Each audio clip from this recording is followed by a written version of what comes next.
ભારત સરકારની સાયબર સુરક્ષા agency computer emergency response ટીમે વોટ્સએપ વપરાશકર્તાઓ માટે એક હાઈ રિસ્ક સિક્યોરિટી એલર્ટ જારી કર્યો છે.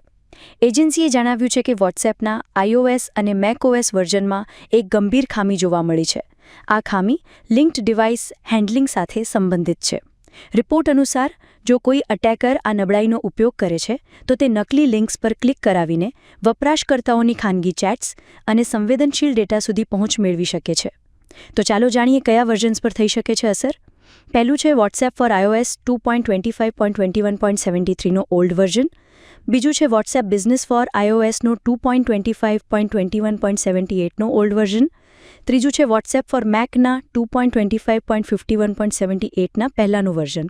આ વર્ઝનનો ઉપયોગ કરતા વપરાશકર્તાઓ સૌથી વધુ જોખમમાં છે. CERT-એ બધા વપરાશકર્તાઓને તાત્કાલિક તેમની એપ્સને નવા વર્ઝનમાં અપડેટ કરવાની સલાહ આપી છે. જો એપ અપડેટ ન કરવામાં આવે તો યુઝર્સનો ડેટા જોખમમાં મુકાઈ શકે છે. અને જ્યાં સુધી એપ સંપૂર્ણપણે અપડેટ ન થાય ત્યાં સુધી અજાણ્યા મેસેજ કે URL ખોલશો નહીં અને કોઈપણ શંકાસ્પદ લિંક પર ક્લિક કરવાનું ટાળો. જો તમે પણ વોટ્સએપ અપડેટ ના કર્યું હોય તો જલ્દીથી વોટ્સએપ અપડેટ કરી લો અને તમારા પર્સનલ ડેટાને સુરક્ષિત કરો.